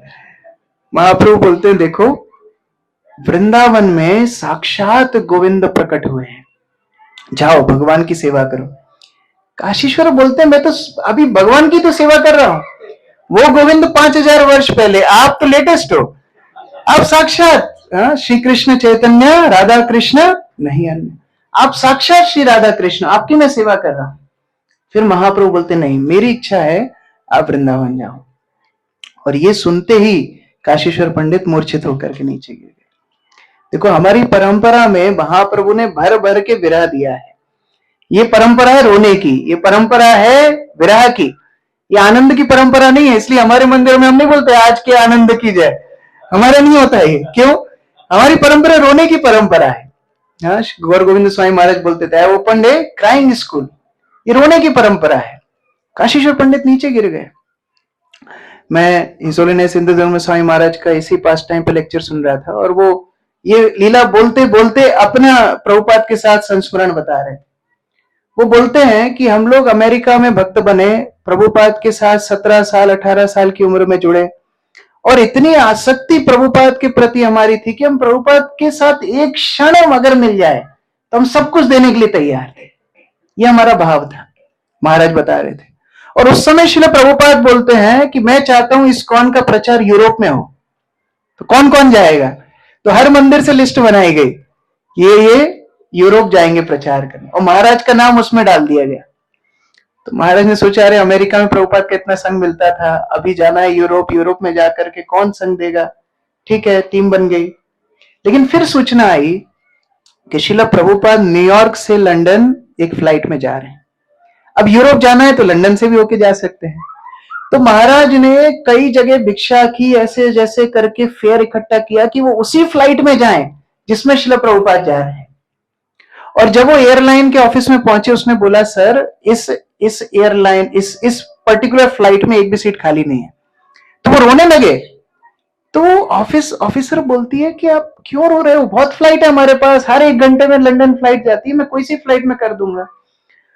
महाराज बोलते हैं, आपको नहीं पता, हम हमारे गुरु महाराज के साथ कुछ क्षण बिताने के लिए अपना सब कुछ दे सकते हैं, आप नहीं जानते ये चीज। बोले कौन जा रहा है ऐसा इस फ्लाइट में? बोले आपको नहीं पता, हमारे इस्कॉन के फाउंडर आचार्य इस डिवाइन ग्रेस अभय चरणारविंद भक्तिवेदांत स्वामी श्रील प्रभुपाद खुद जा रहे हैं इस फ्लाइट में। बोले कुछ भी हो, ये फ्लाइट में टिकट नहीं है। महाराज रोने लगे, फुट फुट के वहीं पर बैठ के रोने लगे। तभी उस ऑफिसर के पास एक और उसके सहायक आती है और वो बोलती है कि एक सीट कैंसिल हो गई, और कई लोग वेट कर रहे थे। तो ये महिला बोलती, नहीं, we have to give this seat to this man, he is crying since morning. बुलाया महाराज को बोला कि एक सीट खाली है, उस सीट पे आप जा सकते हो, आपके गुरु का नाम बताओ, आपके गुरु का नाम क्या है, ऑफिशियल नाम क्या है? बोले एसी भक्तिवेदांत स्वामी। उसने जब कंप्यूटर में चेक किया, जो सीट कैंसिल हुई थी वो एकदम प्रभुपाद के बगल की सीट कैंसिल हुई थी। You can go with Srila Prabhupada. Maharaj तो खुश हो गए, एकदम प्रभुपाद के बगल में बैठे। प्रभुपाद ने ऑरेंज खाए, ऑरेंज खा के प्रभुपाद ने छिलका उनको दिया। तो आप शरणागति देखो, उनको लगा ये महाप्रसाद, मेरे गुरु का महाप्रसाद मुझे उनके हाथ से मिला, इसका तिरस्कार मैं कैसे कर सकता हूं। तो वो संतरे के पूरे छिलके खा गए बीच समेत। अब कल्पना करो, इतना उत्साह प्रभुपाद के साथ जाने के लिए। पूरी फ्लाइट हुई, नीचे उतरे। अब वो तो सोच रहे थे हम प्रभुपाद के साथ जाएंगे मंदिर में, ना, वेलकम होगा, एकदम गाड़ी से उतरेंगे, प्रभुपाद का अराइवल एड्रेस अटेंड करेंगे, कीर्तन होगा, गुरु पूजा होगी, प्रभुपाद कुकीज बांटेंगे। एक प्रभुपाद का बैग नहीं आया। प्रभुपाद बोलते बैग लेने कौन रुकेगा, तो महाराज पिलर के पीछे छुप गए। जैसे कुछ लोग छुप के सो रहे हैं, मैं देख रहा हूं पिलर के पीछे। ऐसे ही महाराज पिलर के पीछे छुप गए कि मेरा नाम नहीं आया। तो प्रभुपाद वेयर इज इंद्रदुम्न, बुला उसको, तुम रुको पीछे, बैग लेकर के आना। तो वो सोचने लगे महाराज कि मैं प्रभुपाद के साथ आया इतना कष्ट करके, मुझे प्रभुपाद का अराइवल एड्रेस सुनना था। क्योंकि इन लोगों के लिए आप सोचो, अभी तो हम यूट्यूब में गुरु का लेक्चर सुन लेते हैं, प्रभुपाद के शिष्यों के लिए प्रभुपाद के सामने बैठ करके प्रवचन सुनना, ये उनके लिए संपदा थी, पूरे विश्व, पूरे जीवन भर के लिए संपदा थी। तो उन्होंने सोचा प्रभुपाद का अराइवल एड्रेस मिस हो जाएगा, प्रभुपाद की गुरु पूजा मिस हो जाएगी। वो बहुत दुखी हो गए, लेकिन प्रभुपाद की सेवा है, बैग लेने के लिए रुके। बैग जब तक आया तब तक सारी गाड़ियां चली गई, प्रभुपाद को लेके चले गए, सबको मंदिर जाना है। बेचारे ऐसे जैसे टैक्सी में गए, बैग लोड करके गए, बहुत परिश्रम करके मंदिर पहुंचे। जब मंदिर गए, गेट खोला तो 3-4 ब्रह्मचारी वहां पड़े हुए थे, उनसे हिलने डुलने की भी नहीं बन रही थी। बोले क्या हुआ, आप ऐसे क्यों पड़े हुए? प्रभुपाद आए, प्रभुपाद ने खूब कीर्तन किया, प्रभुपाद ने लेक्चर दिया, खूब बड़ी फीस्ट हुई, हमने गुलाब जामुन खाया और इतना खा लिया कि वे हिलते नहीं बन रही हमसे। महाराज सब मिस हो गया मेरा। अब उनकी हेल्प भी कोई नहीं कर रहा है। वो बड़ा सा सूटकेस जिसमें सारी प्रभुपाद की पुस्तकें भरी थी, प्रभुपाद जहां जाते थे कई पुस्तक लेके जाते थे, तो खूब 20-25 किलो का वो बैग ऊपर सीढ़ी पे चढ़ा चढ़ा करके मुश्किल से, पूरे पसीने में लथपथ हो गए, भूखे थे, इतनी लंबी फ्लाइट करके आए। प्रभुपाद के रूम में गए, बैग रख ही रहे थे, इतने में पीछे से कोई आया और कस के पीठ पे मारा। महाराज बोलते अभी तक वो निशान छपा हुआ है मेरी पीठ पर। कौन थे वो? श्रील प्रभुपाद। प्रभुपाद उनको बोलते हैं बहुत कष्ट है ना, भौतिक संसार में बहुत कष्ट है ना, लेकिन जिस दिन मैं तुम्हें भगवत धाम लेकर के जाऊंगा उस दिन कोई कष्ट नहीं रहेगा, everything will be easy and sublime. और महाराज बोलते हैं वो एक वाक्य के लिए हम पूरे जीवन संघर्ष करने के लिए तैयार है। प्रभुपाद की संगति हमको ज्यादा नहीं मिली, लेकिन पूरा जीवन हम संघर्ष करने के लिए तैयार है वो एक वाक्य के लिए। काशीश्वर पंडित मूर्छित पड़े हैं, उठे। महाप्रभु बोलते हैं काशीश्वर मैं चाहता हूं तुम वृंदावन जाओ। और महाप्रभु को प्रसन्न करने के लिए काशीश्वर पंडित वृंदावन आ गए। अब गोविंद देव की पूजा शुरू हुई, रूप गोस्वामी अपने कार्य में लग गए, लेकिन राधा रानी नहीं थी। उड़ीसा के पुरुषोत्तम देव राजा ने 2 राधा रानी भेजी, एक मदन मोहन के लिए, एक गोविंद देव के लिए। दोनों विग्रह प्रकट हो चुके थे, लेकिन जब वो दोनों राधा रानी वृंदावन पहुंची तो मदन मोहन सपने में आए। और मदन मोहन सपने में आकर के सनातन गोस्वामी को, पुजारी को, अलग अलग भक्तों को बोलते हैं ये दोनों मेरे साथ में रहेंगे एक ही ऑल्टर में। बोले क्यों? बोले ये दोनों राधा रानी नहीं, एक ललिता है एक राधा है। तो बोले अरे ये तो गड़बड़ होगी, अभी गोविंद देव जी फिर अकेले रह गए। यहाँ एक तरफ राधा रानी, एक तरफ ललिता, मदन मोहन का ऑल्टर तो कंप्लीट हो गया, लेकिन गोविंद देव के पास राधा रानी नहीं है। पुरुषोत्तम देव को फिर एक स्वप्न आया और उसमें साक्षात राधा रानी आकर के बोलती है कि जगन्नाथ मंदिर में मेरी एक मूर्ति है जिसको लोग लक्ष्मी मान करके पूज रहे हैं, वो वास्तव में मैं हूं। मैं बरसाना में थी, एक भक्त मुझे लेकर के अपने घर उड़ीसा लाया। जब उसकी मृत्यु हो गई उस समय के राजा ने मुझे जगन्नाथपुरी के मंदिर में रख दिया। कालक्रम में लोग भूल गए कि मैं राधा रानी हूं, लक्ष्मी मान करके मेरी पूजा कर रहे हैं, वास्तव में मैं गोविंद देव की अर्धांगिनी हूं, मुझे वापस पहुंचा दो। और तब खूब आयोजन के साथ, बाजे गाजे के साथ राधा रानी आई और राधा रानी स्वयं गोविंद देव के पास में प्रतिष्ठित की गई। उसी समय पर एक कुंड से वृंदा देवी भी मिली और गोविंद देव के मंदिर में वृंदा देवी की भी स्थापना हुई। खूब बड़ा आयोजन होने लगा और रूप गोस्वामी के अनुयायियों ने, विशेषतः रघुनाथ भट्ट गोस्वामी ने, जीव गोस्वामी ने गोविंद देव के मंदिर को पूर्ण किया। ये इतना बड़ा मंदिर था कि इस मंदिर के दर्शन आगरा के महल से होते थे। जब इस मंदिर की 7 मंजिल के ऊपर दीप रखा जाता तो उसका प्रकाश आगरा से दिखता था। और एक दिन औरंगजेब अपने महल से देखता है कि ये दीपक कहां जल रहा है। बोलता है क्या मुगलों ने कोई महल और बनाया है क्या? बोलते नहीं, ये मुगलों की संपत्ति नहीं है, ये संपत्ति किसकी है? ये तो वृंदावन का मंदिर है। और जैसे ही औरंगजेब ने सुना कि वृंदावन का मंदिर है, उसने चढ़ाई कर दी वृंदावन पे। अब वृंदावन के लिए सबसे डिफिकल्ट समय शुरू होता है, और यहां से हमारी जयपुर की कहानी शुरू हो रही है। प्रवचन अभी शुरू हो रहा है। तो अभी वृंदावन पर अटैक हुआ, और जब वृंदावन पर अटैक हुआ तो सारे सेवक गण सोचने लगे कि हम भगवान के विग्रहों को बचाएं कैसे। अभी गोस्वामी गण चले गए थे तब तक भगवत धाम। अभी एक सेवक थे गोविंद देव जी के, जिनका नाम था शिवराम गोस्वामी। ये शिवराम गोस्वामी सोचने लगे कि अगर मुगल आए और उन्होंने ये विग्रह देख लिया और विग्रह खंडित कर दिया तो हमारी परंपरा की धरोहर टूट जाएगी। ये तीन विग्रह, राधा मदन मोहन, राधा गोविंद देव और राधा गोपीनाथ, ये साक्षात गौड़ियों को स्वीकार किए। गौड़ियों ने इनको नहीं ढूंढा, ये खुद गौड़ीय परंपरा में आए। मदन मोहन के पास, सनातन गोस्वामी के पास मदन मोहन खुद आए, गोविंद देव खुद रूप गोस्वामी के पास आए, मधु पंडित गोस्वामी के पास खुद गोपीनाथ आए। तो वो ढूंढने नहीं गए, ये तो खुद भरोसा करके तीनों विग्रह गौड़ियों के पास आए हैं। और अगर गौड़ियों की जिम्मेदारी के होते होते इनको कुछ हो गया तो हमारी परंपरा का क्या होगा। और ये सोच के शिवराम गोस्वामी ने राधा गोविंद के विग्रह को लेकर के, पास में एक कुंड है गोविंद कुंड, गोवर्धन वाला नहीं, वृंदावन में अलग एक गोविंद कुंड है, उस कुंड में नीचे डाल दिया, वृंदा देवी की मूर्ति को भी छुपा दिया। अब जब औरंगजेब के सैनिक आए, जो तत्कालीन वैष्णव थे, आप कल्पना करना, गोविंद देव के मंदिर के एक एक स्तंभ को आलिंगन करके खड़े हो गए कि हम तोड़ने नहीं देंगे। और औरंगजेब ने सभी वैष्णवों का वहां पर पहले कत्ल करवाया और फिर गोविंद देव जी का मंदिर तोड़ा। कई साधु भी आए, कई नागा साधु भी आए, सबका खूब हजारों लाखों वैष्णवों का वध उस समय वृंदावन में मुगलों ने किया और ये मंदिरों को तोड़ने लगे। पुजारी विग्रहों को बचाने में इतने तल्लीन हो गए थे कि बाकी संपदा को नहीं बचा पाए। कई जवाहरात, कई हीरे, कई स्वर्ण, चांदी, ऐसा उल्लेख है कई जो उस समय के जो टूरिस्ट थे उन्होंने अपने अपनी जर्नल्स में लिखा है कि पक्के सोने की थाली में गोविंद देव की सेवा होती थी। जो उनके आभूषण थे वो हीरे जवाहरात के थे। मंदिर की नक्काशियां स्वर्ण और चांदी से हो रही थी, यहां तक कि जमीन पर भी कई कई मणियां लगी हुई थी। जब विग्रह विशेष धन गौड़िया मानते थे, विग्रहों को बचाए, ये सब लूट लूट करके मुगल लेकर के जाने लगे।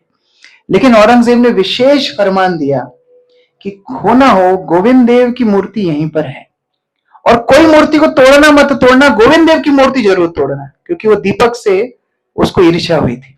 गोविंद देव की मूर्ति ढूंढ करके तोड़ना। तो ये सारे सिपाही अपना डेरा जमा के वृंदावन में ही बैठ गए। 10 दिन निकल गए। अभी शिवराम गोस्वामी सोचने लगे, पानी के अंदर भगवान है तो कैसे वहां से बाहर निकालूं, वहां से बाहर निकाल के सुरक्षित स्थान पे पहुंचाना है, क्या करूं सोच रहे हैं। अब सोचो कितनी प्रिय सेवा भगवान ने उनको दी होगी खुद की रक्षा करने के लिए। जो सारी सृष्टि की रक्षा करते हैं उनको अपने भक्त के द्वारा रक्षित होने में आनंद मिल रहा है। शिवराम गोस्वामी सोचने लगे क्या करूं। रात के समय उन्होंने कुछ कंडे इकट्ठे किए और उन कंडों के ऊपर कुछ ऊन रखी और उसमें आग लगाई। अब कंडे धीरे धीरे जल रहे थे और ऊन के माध्यम से धुआं हो रहा था। तो सिपाहियों को लग रहा था ये मच्छर भगा रहा है ना। तो सिपाही बोल रहे थैंक यू, वेरी गुड, अच्छा है आप मच्छर भगा रहे हो, जाओ जाओ। उन्होंने कहीं रोका नहीं। अब उन्होंने क्या किया, उसमें अफीम डाल दी और एक मास्क पहन लिया खुद ने। मास्क मतलब कपड़ा बांध लिया। तो खुद तो बच गए और ये सारे सिपाही उनको धन्यवाद देते देते अफीम सूंघ करके सो गए। क्या दिमाग लगाया आप सोचो, ब्रिलियंट। और ये अफीम सूंघ करके सारे सिपाही सो गए और तब जाकर के शिवराम गोस्वामी उस मूर्ति को, गोविंद देव की मूर्ति को कुंड से बाहर निकालते हैं, वृंदा देवी को बाहर निकालते हैं। 2 भाइयों को उन्होंने दीक्षा दी और चुन चुन के जो वृंदावन के आसपास के जाट थे, गुर्जर थे, उन सबको इकट्ठा किया और तुम सबको मैं दीक्षा दूंगा। सबको दीक्षा दी और बोले 4 नियम 16 माला नहीं, तुमको क्या करना है, तुमको गोविंद देव की रक्षा करना है। तुम्हारे प्राण भी चले जाएं, गोविंद देव को कुछ नहीं होना चाहिए। एक सेना तैयार की और कैसे इन लोगों को घोड़ों पर आगे भेजा और बोला अगर रास्ते में कहीं भी मुगल सैनिक मिलते हैं तो तुम ऐसी आवाजें करना। घोड़े को मारते थे, घोड़ा आवाज करता था तो पीछे सिग्नल मिल जाता था, तो पीछे से रास्ता हम बदल देंगे। और एक बैलगाड़ी के अंदर 2 भाई पांडे, दोनों पांडे थे, उनको बिठाया और गोविंद देव को रखा, घास फूस से उसको ढक दिया, गोविंद देव को रातों रात निकाला। ये सब अफीम सूंघ करके सो रहे और इनको निकाला। उस समय पर राधा कुंड बहुत घने जंगल में था और उस क्षेत्र में जाट और गुर्जर रहते थे, तो उस स्थान में मुगल जाते नहीं थे। एक तो वैसे ही घना जंगल, हम लोग कल की कथा में सुनेंगे कैसे वहां शेर भी आते थे, तो शेर चीते सब आते थे, वहां ज्यादा कोई जाता नहीं था। तो उस स्थान में ये चुपचाप गोविंद जी को लेकर के गए। कहां पहुंचे? ये पहुंचे सीधा रघुनाथ दास गोस्वामी की समाधि पे। रघुनाथ दास गोस्वामी की समाधि के पास खूब गौड़ीय वैष्णव रहते थे, सब वरिष्ठ हो गए थे, वृद्ध हो गए थे। जैसे ही उन्होंने उस बैलगाड़ी में देखा कि गोविंद देव जी आए हैं, वो चाहते थे मृदंग बजाएं, करताल बजाएं, खूब कीर्तन करें, लेकिन डरते थे कि मुगलों को पता पड़ जाएगा। बड़े धीरे से उनका स्वागत होता है, कीर्तन होता है, एक पेड़ के नीचे गोविंद देव जी को बिठाया जाता है, जो कुछ उनके पास भोजन इत्यादि था उससे उन्होंने भोग लगाया, मंगला आरती होती है, एकदम ताली बजा के धीरे धीरे कीर्तन होता। और यहां तक कि राधा कुंड के 2 किलोमीटर दूर के अरिष्ट ग्राम को भी खबर नहीं मिली कि गोविंद देव जी की यहां सेवा चल रही है। इतना सीक्रेट उन लोगों ने तथ्य को रखा। 1-2 दिन नहीं, 20 साल तक गोविंद देव जी की सेवा सीक्रेट चली राधा कुंड के तट पर। और आप लोग 2 दिन बाद उस स्थान पे जाओगे जहां राधा गोविंद देव जी की सेवा राधा कुंड पर हुई। राधा गोविंद देव जी की सेवा वहां पर चल रही थी। 20 साल तक ये सेवा चलती रही। 20 साल बाद वैष्णवों ने सोचा कि इनको हमको लेकर के जाना चाहिए कोई दूसरे स्थान पर, और तब उनको काम्यवन लाया गया। काम्यवन भी उस समय घना जंगल था, अभी भी जंगल है, वहां ज्यादा बिल्डिंग नहीं है, लेकिन उस समय और घना जंगल था। तो काम्यवन में लाए, काम्यवन में रखा, और उसी समय 33 वर्ष तब तक निकल गए थे। 20 वर्ष राधा कुंड पे और 13 वर्ष काम्यवन में। 33 वर्ष जब निकले तब सूचना आई कि औरंगजेब की मृत्यु हो गई है। अब जब औरंगजेब की मृत्यु हुई तो मुगल शासन, जो क्या बोलते मॉर्निंग पीरियड, उसमें दुख मना रहे थे सब लोग। उसकी मृत्यु का क्या दुख मनाना था, लेकिन फिर भी दुख मना रहे थे। तो सारे सैनिकों को आगरा बुला लिया गया। तो सैनिक जैसे ही आगरा गए तो वैष्णव ने सोचा कि अभी सही समय है इनको सुरक्षित स्थान पर पहुंचाने का।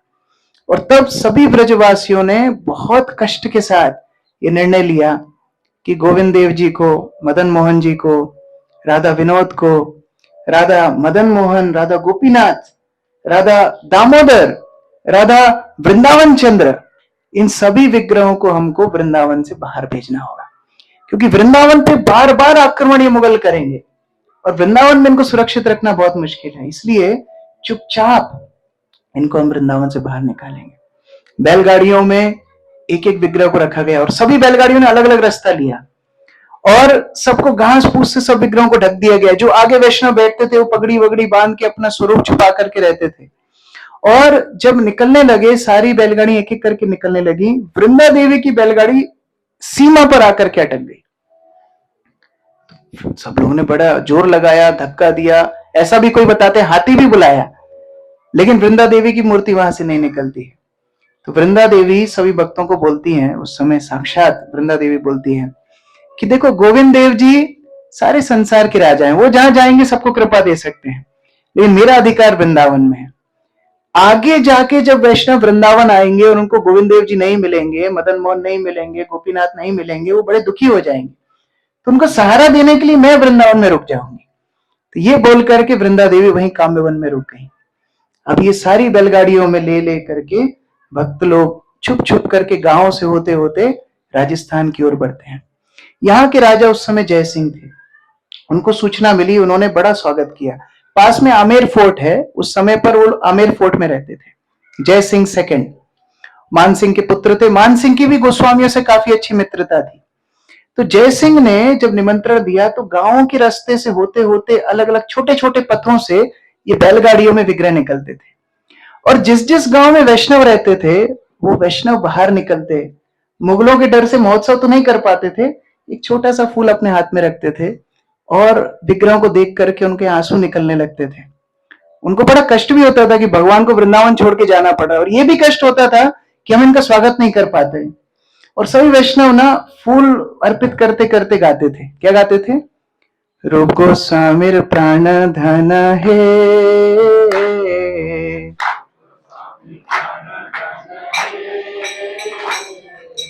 रुको स्वामी प्राण धन हे।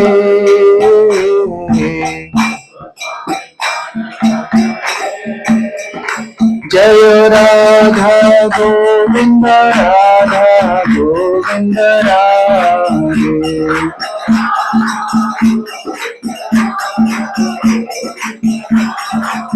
जय राधा गोविंद राधा गोविंद राधे।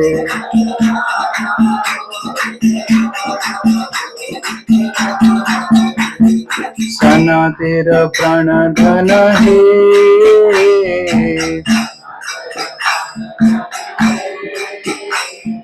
सनातनेर प्राण धन हे।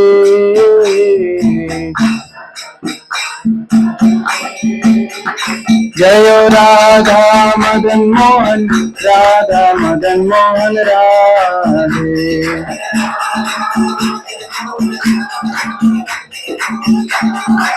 जय राधा मदन मोहन राधा मदन मोहन राधे।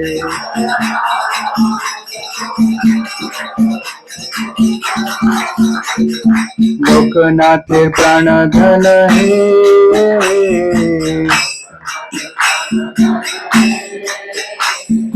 लोकनाथेर प्राण धन हे।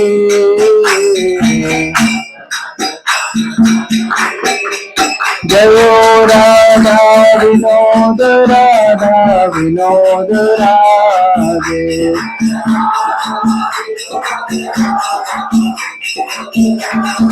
जय राधा विनोद राधा विनोद राधे।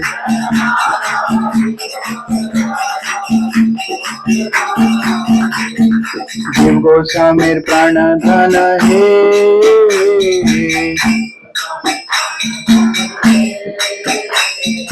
जीव गोस्वामीर प्राण धन हे।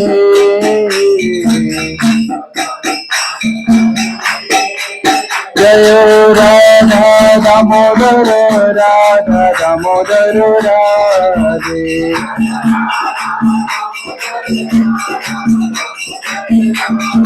जय राधा दामोदर राधा दामोदर राधे।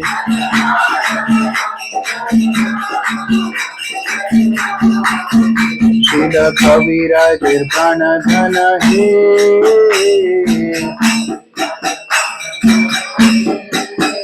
श्रील कविराजेर प्राण धन हे।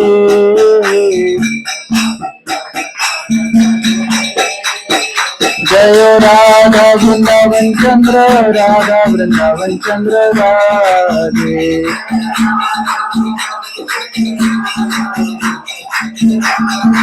जय राधा वृंदावन चंद्र राधा वृंदावन चंद्र राधे।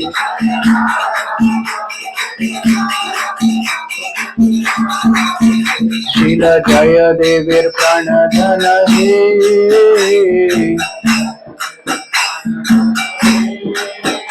श्रील जय देवीर प्राण धन हे।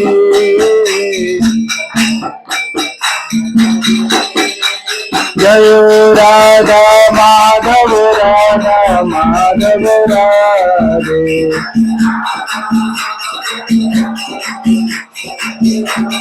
जय राधा माधव राधा माधव राधे।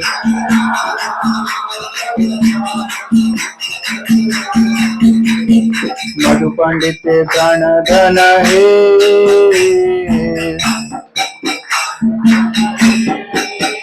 श्रील मधु पंडित प्राण धन हे।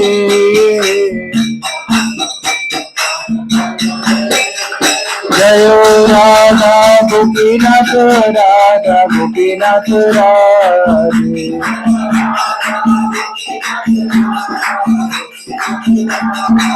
जय राधा गोपीनाथ राधा गोपीनाथ राधे।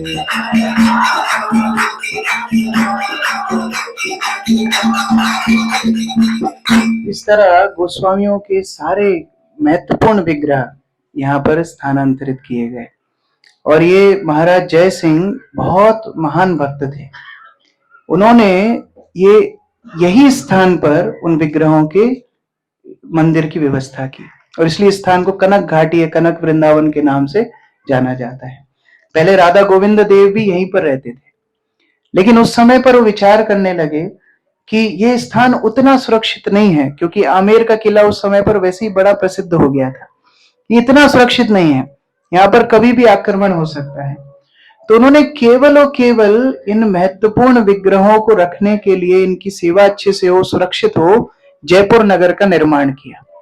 लोग बोलते हैं बड़ी प्लांट सिटी है, पिंक सिटी है, ये सिटी है, वो सिटी है, लेकिन वास्तव में इस पूरे के पूरे नगर की नींव रखी गई जय सिंह द्वारा, ये विग्रहों को अच्छे स्थान पर सेवा पूजा होती रहे। और यही आशा से उन्होंने पूरे नगर को वास्तव में वृंदावन का आकार दिया। जो मुख्य महल बनाया, उस मुख्य महल के जस्ट सामने गोविंद देव का महल बनाया है। तो आप दर्शन करने जाओगे तो आप देखोगे गोविंद देव जी जिस दिशा में देख रहे हैं, वह राजा का महल था। तो जय सिंह रोज उठ करके सबसे पहले गोविंद देव जी के दर्शन करते थे। और इतनी इनको सुकृति मिली, भक्ति मिली, इनकी समाधि भी है, वैसे बहुत सारी लीलाएं हैं, मैं बहुत स्किप करके बता रहा हूं। जब अंत समय में देह त्याग कर रहे थे, तो हे राधा गोविंद, हे राधा गोविंद कहकर के उन्होंने अपना देह त्याग किया। इतना महान इनको सुयोग मिला ये जयपुर में सेवा पूजा शुरू करने के लिए। तो इस तरह राधा गोविंद देव आए, यहाँ पर प्रतिष्ठित हुए, यहाँ के राजा राधा गोविंद देव को माना गया। साथ ही में वृंदावन में मधु पंडित गोस्वामी को राधा गोपीनाथ मिले।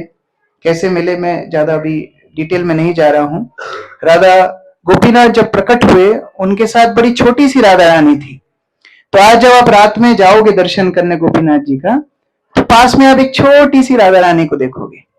तो जानवा माता जब दर्शन करने आई, वृंदावन में गोपीनाथ थे, तो मैं देखा ये गोपीनाथ जी बड़े हैं और ये राधा रानी बड़ी छोटी है, मैच नहीं कर रही हैं। लेकिन फिर मैं सोचा नहीं, ऐसा विचार हमको नहीं रखना चाहिए, ये थोड़ा ऐसा शादी ब्याह थोड़ी चल रही बड़ी छोटी। तो उन्होंने सोचा नहीं, ये हमको विचार नहीं करना चाहिए। तो रात में खुद राधा रानी स्वप्न में आई, बोली मैं इतने टाइम से यही सोच रही थी कि कोई ध्यान क्यों नहीं दे रहा है, मेरी हाइट कम रह गई। तो तुम एक काम करो, एक नया विग्रह बना के भेजो, मैं तुमको अनुमति दे रही हूँ।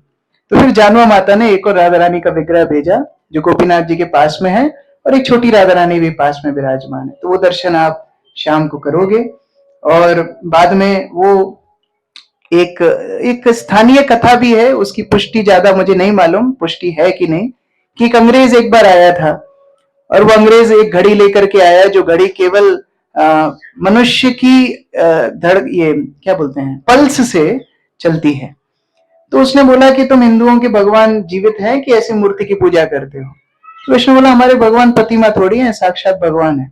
तो बोला ये घड़ी मैं पहनाता हूं, और ये घड़ी अगर चल गई तो फिर हम मान जाएंगे कि आपके भगवान जीवंत विग्रह है। तो ठीक है, पहनाओ। तो गोपीनाथ को घड़ी पहनाई गई और वो घड़ी चलने लगी। तो वो घड़ी अभी भी गोपीनाथ पहनते हैं, तो आप दर्शन ठीक से करना। तो उन्होंने घड़ी पहनी हुई है, और श्रृंगार के लिए जब घड़ी उतारी जाती है तो घड़ी रुक जाती है। तो ये भी एक है, आचार्यों के द्वारा नहीं है, लेकिन ये स्थानीय कथा है। उसी के साथ लोकनाथ गोस्वामी, इनके विषय में भी हम विस्तार से वृंदावन में चर्चा करेंगे। लोकनाथ गोस्वामी घर छोड़ करके गए, महाप्रभु को समर्पण किया, महाप्रभु ने उनको वृंदावन भेज दिया। उस समय कोई गोस्वामी वृंदावन में नहीं थे, सबसे पहले आए लोकनाथ गोस्वामी। एक दिन उमराव गांव में किशोरी कुंड के तट पर बड़े विरह में लोकनाथ गोस्वामी क्रंदन कर रहे थे कि महाप्रभु ने मुझे भेजा उनकी लीला स्थलियों को प्रतिष्ठित करने के लिए, लेकिन मैं कहां से ढूंढूंगा। उसी समय एक विप्र रूप में भगवान स्वयं आते हैं और एक विग्रह हाथ में देकर के चले जाते हैं। वो विग्रह हुए राधा विनोद, और वो छोटे से विग्रह हैं। तो लोकनाथ गोस्वामी गले में लटका करके घूमते थे। उनको कभी भोग लगाना होता था तो जो वृक्षों से फल मिलते थे उनको तोड़ लेते थे, सुलाना होता था तो फूल बिछाते थे, उस पर सुला देते थे। कोई मंदिर वगैरह नहीं था, और दिन में घूमते थे तो गले में लटका करके घूमते थे। तो विनोद जी लोकनाथ गोस्वामी को बताते थे, तुमको पता है ये रास स्थली है? बोले अच्छा। तो लोकनाथ गोस्वामी वहां एक पत्थर रख के वहां पर वो पत्थर पे अंकित कर देते ये रास स्थली है। बोले तुमको पता है ये कुसुम सरोवर है? अच्छा ये कुसुम सरोवर है क्या? तो वहां पर लोकनाथ गोस्वामी लिखते थे ये कुसुम सरोवर है। ऐसे करके खुद विनोद जी ने लोकनाथ गोस्वामी को पूरे व्रज का दर्शन कराया, और लोकनाथ गोस्वामी अकेले ने 333 स्थानों की स्थापना की ब्रजमंडल में। ये लोकनाथ गोस्वामी की सेवा उनके लिए थी। तो वो साक्षात जो राधा विनोद लोकनाथ गोस्वामी को दर्शन कराए, जो बातचीत करते थे, उनके साथ खेलते थे, उनके साथ आदान प्रदान करते थे, उनके दर्शन भी आप यहाँ करोगे। उनको प्रेम से जयपुर के वासी विनोदी लाल जी बोलते हैं। आगे जीव गोस्वामी, जीव गोस्वामी रूप गोस्वामी के शिष्य बने, वहां पर उनकी सेवा पूजा करते थे। रूप गोस्वामी बड़े प्रसन्न हुए, तो खुद रूप गोस्वामी अपने हाथों से एक विग्रह बनाते हैं और वो विग्रह का नाम रखते हैं दामोदर। और वो दामोदर की प्रतिष्ठा स्वयं रूप गोस्वामी करके जीव गोस्वामी को सुपुर्द करते हैं। जीव गोस्वामी उनकी प्रतिष्ठा सेवा कुंज में करते हैं, और वो सेवा कुंज सारे गोस्वामियों को मिलने का स्थान था। वहां आके सारे गोस्वामी मिलते थे, अपनी अपनी पुस्तकें एक दूसरे को बताते थे, जो जो लीलाएं उनके साथ विग्रहों की हुई है वो चर्चा करते थे। और ये राधा दामोदर जीव गोस्वामी से बात करते थे। इनके भोग का टाइम नहीं था, टाइमिंग नहीं थी। जीव गोस्वामी को बुलाते थे, ए जीव भूख लग गई, कुछ बना। तो जीव गोस्वामी पूछते थे आज क्या खाओगे, तो दामोदर उनको मेन्यू देते थे और जीव गोस्वामी वही बना करके उनको खिलाते थे। फिर कभी दोपहर का समय हुआ, शाम का समय हुआ, कोई मंदिर में है नहीं, तो दामोदर बोलते ए जीव इधर आ। तो जीव गोस्वामी आकर के बैठते थे, बोलते आज मैंने ना बांसुरी पे नई धुन निकाली है, सुन। तो दामोदर उनको नई नई धुन सुनाते थे बांसुरी पे, और जीव गोस्वामी वो सुन करके मूर्छित हो जाते थे। तो वो सुंदर राधा दामोदर का भी दर्शन आप आज करने वाले हो। और ये स्थान में अभी भी एक विग्रह है, बाकी सारे विग्रह जयपुर स्थानांतरित हो गए। लेकिन आप पूछ रहे होगे फिर यहाँ क्यों लाए प्रभु जी, यहाँ लेक्चर सुनाने के लिए नहीं लाए। यहाँ पर जयदेव गोस्वामी के राधा माधव है, जिनके लिए हम प्रतिदिन गाते हैं जय राधा माधव कुंज बिहारी। हमारी परंपरा के सबसे सीनियर वैष्णव हम जयदेव गोस्वामी को मान सकते हैं। महाप्रभु के भी पहले जयदेव गोस्वामी आए, उन्होंने गीत गोविंद की रचना की जो जगन्नाथ को अति प्रिय है। नवद्वीप में वास किया, जगन्नाथपुरी में वास किया, वृंदावन में भी वास किया, और स्वयं राधा माधव उनके सामने प्रकट हुए थे। ये कोई प्रतिष्ठित विग्रह नहीं है, स्वयं भू विग्रह है। और जयदेव गोस्वामी इनकी प्रसन्नता के लिए भजन गाते, गीत गोविंद गाते, और राधा माधव उनको करेक्शन भी देते थे कि ये सही करो, ये सही करो। तो उस तरह से राधा माधव के दर्शन अभी हम कुछ ही मिनटों में करने वाले हैं। पास ही में एक बहुत विशेष स्थान है गालता, और उस स्थान की कथा हम गौड़ीय वैष्णव के लिए बहुत महत्वपूर्ण है। जब गोविंद देव जी जयपुर पहुंच गए, जयपुर का प्रतिष्ठा बढ़ने लगा, इतना बढ़ गया कि हर संप्रदाय के लोग जयपुर में आकर के निवास करने लगे। क्योंकि राजा भक्त है, अनुकूल है, तो सारी संप्रदायों को आश्रय राजा देने लगे थे। जयपुर शिक्षा का स्थल ही बन गया, बहुत सारे गुरुकुल यहां पर खुल गए। विशेषतः दक्षिण भारत से भी कई कई वैष्णव आकर के यहां पर रहने लगे। रामानुजा संप्रदाय का एक ऑफशूट है रामानंदी, वो रामानंदी भी यहां पर आकर के रहने लगे। अब उन्होंने देखा दक्षिण भारत में सारी सेवा पूजा हम लोग करते हैं। अब तिरुपति का मंदिर हो, चाहे श्रीरंगम का मंदिर हो, चाहे कांचीपुरम का मंदिर हो, सारे बड़े बड़े मंदिर श्री वैष्णव पूजा करते हैं। तो ये रामानंदी सोचने लगे ये गौड़ियों को क्यों अधिकार दिया है गोविंद देव जी की सेवा करने के लिए, ये गौड़ियों को यहां से भगाना पड़ेगा। ये गौड़ियों को कोई ना कोई कारण से अगर हम भगा दें तो ये सेवा पूजा हमको मिल जाएगी। ये पॉलिटिक्स उस समय पर भी चलती थी। तो उन्होंने विचार किया कैसे हम इन गौड़ियों को भगाएं। तो उन्होंने दो आपदाएं व्यक्त की। क्या थी? सबसे पहले उन्होंने राधा रानी के ऊपर ही प्रश्न खड़ा कर दिया, राधा रानी तो शास्त्र में है ही नहीं, राधा रानी की पूजा क्यों करते हो? हम जहां भी पूजा करते हैं नारायण की या लक्ष्मी की पूजा करते हैं, राधा रानी के ऑल्टर से हटाओ। और शास्त्रों के आधार पर उन्होंने प्रूव कर दिया कि राधा रानी ऑल्टर पे नहीं होना चाहिए। ये परकीय भाव, नैतिक भाव नहीं है, बहुत कुछ ये शास्त्रीय बातें हैं। लेकिन किसी ना किसी कारण से उन्होंने राजा को कन्विंस कर दिया कि आप राधा रानी को ऑल्टर से हटाओ। और गौड़ीय वैष्णवों की जो प्राणधन है श्रीमती राधा रानी, वो कृष्ण को छोड़ सकते हैं, राधा रानी को नहीं छोड़ सकते। राधा रानी को ऑल्टर से हटा दिया गया। अब कल्पना करो कितना हार्ट ब्रेक वैष्णवों का हुआ होगा कि गोविंद देव जी अकेले, गोविंद देव जी को कितना दुख हुआ होगा, राधा रानी को कितना दुख हुआ होगा। गौड़ीय वैष्णव ने पत्र लिखा श्रील विश्वनाथ चक्रवर्ती ठाकुर को, वृंदावन में रहते थे, कि हमारे साथ बड़ा अन्याय हुआ, राधा रानी को हटा दिया, हम तो प्राण नहीं रखना चाहते, हम लोग अपना आत्मदाह कर लेंगे। तो विश्वनाथ चक्रवर्ती ठाकुर इन सबको साहस देने के लिए पत्र लिखते हैं, चिंता मत करो, राधा रानी थोड़ी मान लीला कर रही है अभी, तो इसलिए कृष्ण से रूठ करके थोड़ा अलग रह रही है, वो वापस आ जाएंगे। तो वैष्णव पूजा करने लगे। अब रामानंदियों ने परंपरा के ऊपर ही सवाल उठा दिया। वो बोलते हैं गौड़ीय वास्तव में प्रमाणित परंपरा ही नहीं है। क्यों नहीं है प्रमाणित परंपरा? बोले मध्वा की तो बात ही मानते नहीं है। मध्वा परंपरा में स्वकीय रूप में पूजा होती है, परकीय में नहीं होती। गोपियों की पूजा नहीं होती। और मध्व तो नारायण रूप में ही कृष्ण को मानते हैं। ये हरे कृष्ण महामंत्र कहां से आ गया? और ये अपने आप को मध्व संप्रदाय में मानते हैं। गौड़ीय प्रमाणित परंपरा ही नहीं है, तो इनको तो विग्रह स्पर्श करने का अधिकार नहीं है, इनको बाहर निकालो।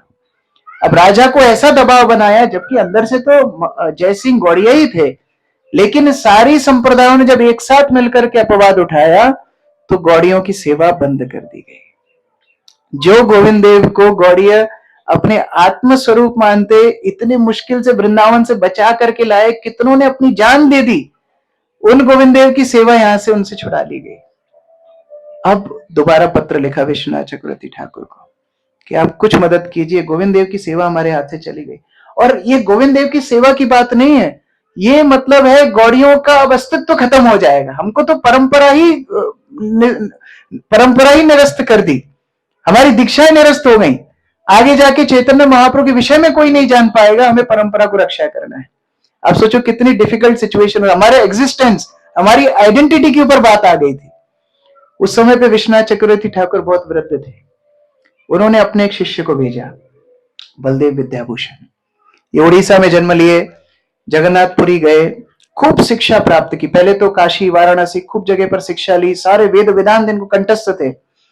और ये बलदेव जब जगन्नाथपुरी आए तो रसिकानंद प्रभु के एक शिष्य राधा दामोदर को मिले, और राधा दामोदर इनको बोलते हैं, बलदेव तुम बड़े विद्वान हो लेकिन तुम भक्त नहीं हो। बलदेव का दिमाग घूम गया, अपने भक्त नहीं हो? पूरा दिन रात भजन करता हूं, तुम मुझे भक्त नहीं बोलते हो? नहीं नहीं, तुम भक्त नहीं हो, तुमको महाप्रभु की कृपा नहीं मिली, तुम भक्त कैसे बन सकते हो? अपने महाप्रभु कौन है? तब राधा दामोदर से उन्होंने दीक्षा ली, और चैतन्य महाप्रभु के विषय में जब उन्होंने देखा, सुना, शास्त्रों के प्रमाण पढ़े कि साक्षात चैतन्य महाप्रभु राधा कृष्ण है और उन्होंने ये ब्रज प्रेम दूसरों को दिया है, बलदेव विद्याभूषण पूर्ण रूप से गौड़ीय बन गए। सारे शास्त्र पढ़े, गौड़ियों के शास्त्र जगन्नाथपुरी में पढ़े। और फिर राधा दामोदर ने उनको बोला, आप जाओ वृंदावन में विश्वनाथ चक्रवर्ती ठाकुर से भागवत पढ़ो। आ गए, विश्वनाथ चक्रवर्ती ठाकुर से भागवत पढ़ा, और जिस दिन उनका भागवत का पाठ पूर्ण हुआ था, उसी दिन ये पत्र आया जयपुर से कि हम गौड़ियों के ऊपर यहाँ संकट आ गया है। विश्वनाथ चक्रवर्ती ठाकुर ने बोला, देखो मैं तो वृद्ध हो गया, तुमको जितना सिखाना था मैंने सिखा दिया, अभी जाओ गौड़ियों को पुनः स्थापित करो। एक नए लड़के को भेज रहे हैं विश्वनाथ चक्रवर्ती, हमारी परंपरा ही ऐसी है। उन्होंने बोला कि सब सिखा दिया मैंने, जाओ गौड़ियों को पुनः प्रतिष्ठित करो, गोविंद देव की सेवा पुनः लेकर के आओ, राधा रानी को पुनः ऑल्टर पे स्थापित करो, ये सब तुम्हारी जिम्मेदारी है।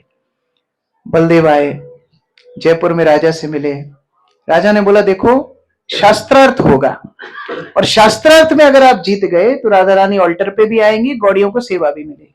और यदि आप हार गए तो गौड़ियों को सेवा पूजा तो दूर, क्योंकि उन्होंने खंडित परंपरा का प्रचार किया, उनको मंदिर तक में निषेध हो जाएगा, मंदिर में भी तुमको अंदर नहीं आने देंगे। कितनी गंभीर सेवा है। मतलब अभी हमको कोई बोले जाओ थोड़ा सा एक मंदिर के पेपर साइन करवा के लेके आओ, आपने गड़बड़ कर दी तो इस सिटी में मंदिर ही नहीं खुलेगा, हम लोग तो हम नहीं जा रहे, प्रभु जी कोई और को छोड़ो। यह पूरी परंपरा की बात है, पूरी गौड़ीय परंपरा बंगाल में, वृंदावन में, सब जगह अप्रमाणित सिद्ध हो जाएगी अगर ये वैष्णव हार जाएगा। बलदेव का डिबेट शुरू हुआ, शास्त्रार्थ शुरू हुआ, और इतने पारंगत थे ये शास्त्रों में, ऐसी ऐसी युक्तियां देने लगे कि रामानंदियों के पसीने पसीने छूट गए। जब ये हारने लगे तो इन्होंने अब एक और लॉजिक रख दिया आगे। उन्होंने बोला, ठीक है, अगर आप गौड़ीय इतने ही प्रमाणित हो तो आपका अपना भाष्य कहां है? अगर आप 2 महीने के अंदर सारे उपनिषदों, भगवत गीता और श्रीमद् भागवत, यानी 108 उपनिषद, श्रीमद् भगवत गीता और भागवत, 2 महीने के अंदर भाष्य लेके आओगे गौड़ियों का अपना, दूसरे का नहीं, तब हम गौड़ियों को प्रमाणित परंपरा मानेंगे। अब 2 महीने के अंदर भागवत कोई पढ़ ले वही बहुत बड़ी बात है। 2 साल 20 साल इस्कॉन के भक्त तो ऐसे टेसी रखे रहते हैं, वो बात अलग है। लेकिन 2 महीने के अंदर गीता, भागवत और 108 उपनिषदों के ऊपर टीका लिख करके लाओ, बलदेव विद्याभूषण को बोल दिया। तब उनका नाम बलदेव ही था। बलदेव सोचने लगे, मैं कैसे करूंगा 2 महीने के अंदर? अगर मैं गणेश जी की गति से भी लिखना शुरू करूं तो भी पूर्ण नहीं कर सकता, और भाष्य लिखना तो कोई साधारण बात तो नहीं है। भाष्य में कोई भी त्रुटि हुई तो ये फिर निरस्त कर देंगे, और ये आखिरी मौका है गौड़ियों को बचाने का। सीधा गोविंद देव जी के पास गए, गोविंद देव जी के पास जाकर के रोने लगे, हे भगवान, मुझे अच्छा नहीं लगता, राधा रानी आपके साथ नहीं है। श्री चैतन्य महाप्रभु ने राधा रानी की महिमा का प्रकाश किया, और पुनः राधा रानी के कृपा से पूरा विश्व वंचित हो जाएगा, गौड़ियों का अस्तित्व मिट जाएगा, आप मेरी मदद करो। तब गोविंद देव बलदेव को बोलने लगते हैं, आप क्यों चिंता करते हो, मैं आपके साथ हूं, आप बस कलम उठाओ, मैं डिक्टेट करता जाऊंगा, आप लिखते जाना। और उस समय पर गाल्टा में बलदेव बैठ करके लिखना शुरू करते हैं, और साक्षात गोविंद देव जी डिक्टेट करते हैं उपनिषदों के ऊपर टीका, भगवत गीता के ऊपर टीका। जो भगवान ने भगवत गीता बोली उनके ऊपर भाष्य भगवान से अच्छा और कौन देगा, जो भागवत भगवान का स्वरूप है उससे बड़ा भाष्य और कौन देगा। सारा भाष्य लिखवा दिया 2 महीने के भीतर कंप्लीट। और जब बलदेव ने ला करके वो शास्त्र रामानंदियों के सामने रखे, रामानंदी उस शास्त्र को समझने के लिए भी अपने आप को तुच्छ समझ रहे थे। वो रामानंदी भी गौड़ीय वैष्णव बन गए। और उस दिन राजा ने घोषणा की सभा में कि बलदेव बलदेव नहीं है, बलदेव कौन है, बलदेव विद्याभूषण है। आज गौड़ियों को पुनः गोविंद देव जी की सेवा दी जाती है। और तब नाचते हुए सारे गौड़िये गए, राधा रानी को पालकी में बिठा करके लेके आए, पुनः गोविंद देव जी के पास में राधा रानी को बिठाया, और युगल रूप में भगवान की सेवा पूजा पुनः शुरू हो गई। तो ये भगवान की सेवा है। तो आप देखोगे उस ऑल्टर में, उस सुंदर ऑल्टर में राधा रानी है, गोविंद देव जी हैं, पास में गौर गोविंद का विग्रह है जो चैतन्य महाप्रभु का विग्रह है। साक्षात महाप्रभु ने काशीश्वर को दिया था जब महाप्रभु ने उनको भेजा था सेवा करने के लिए, तो वो विग्रह भी वहां पर है। ललिता देवी है, विशाखा देवी है, कुछ शिलाएं हैं। तो ये सुंदर दर्शन आप करना, और ये सब दर्शन करते करते हमारे आचार्यों को आप स्मरण करना कि उनकी कृपा से हम यहाँ तक आ गए और हम इन महान महान विग्रहों का दर्शन कर पा रहे हैं। उनकी कृपा है कि गौड़ीय संप्रदाय जीवित है, और जीवित ही नहीं है, सारे विश्व में फलित फूलित हो रही है, और सारी संप्रदाय आश्रय ले रही हैं गौड़ीय वैष्णवों के भीतर, चैतन्य महाप्रभु के भीतर। तो ये हमारे आचार्यों का विशेष अवदान है, और इसलिए जयपुर नगरी हमारे लिए बहुत बहुत बहुत प्रिय है। वृंदावन से भी ज्यादा प्रिय गौड़ियों को ये जयपुर नगरी है, क्योंकि हमारे आचार्यों के प्रेम इन विग्रहों के रूप में यहाँ आज भी विद्यमान है। तो जब इन विग्रहों का दर्शन करना, तो इन दर्शन करते करते उन आचार्यों को स्मरण करना। हमारा संबंध विग्रहों के साथ नहीं है, लेकिन कैसे गोविंद देव जी रूप गोस्वामी के साथ आदान प्रदान किए, कैसे वो शिवराम गोस्वामी ने महाप्रभु की इच्छा जान करके गोविंद देव जी की रक्षा के लिए कितने जोखिम उठाए, कितने वैष्णव ने जीवन बलिदान किया, उन सबको आप स्मरण करना। जयदेव गोस्वामी को भी राधा माधव का दर्शन करके जयदेव गोस्वामी को स्मरण करना, विनोदी लाल का दर्शन करके लोकनाथ गोस्वामी को स्मरण करना, जीव गोस्वामी को स्मरण करना राधा दामोदर को देख करके, उन्हीं के मंदिर में राधा वृंदावन चंद्र है, कृष्णदास कविराज गोस्वामी को स्मरण करना, और गोपीनाथ जी का दर्शन करके मधु पंडित गोस्वामी, रघुनाथ दास गोस्वामी को स्मरण करना। और कल हम जाएंगे करौली, करौली की कथा वहीं पर चर्चा करेंगे, कैसे भगवान करौली पहुंचे। वहां पर करौली में भी कई लीलाएं वो रोज करते रहते हैं, वहां की स्थानीय भी कुछ लीलाएं हैं, उनका दर्शन करके सनातन गोस्वामी का स्मरण करना, और यही प्रार्थना करना कि हम इतने सौभाग्यशाली हैं, इस परंपरा में आने का हमको मौका मिला, इस परंपरा में हमें भजन करने का मौका मिला, शिक्षा दीक्षा लेने का मौका मिला। अब आजीवन इस परंपरा के आश्रय में हम रहें, और अगर अगला जन्म मिले तो इसी परंपरा में मिले। तादेर चरण से भी भक्त सनिवास, जन्म में होए यही अभिलाष। श्रील प्रभुपाद की, समवेत भक्त वृंद की, श्री गुप्त वृंदावन धाम की, निताई गौर प्रेमानंदे। हरि हरि बोल।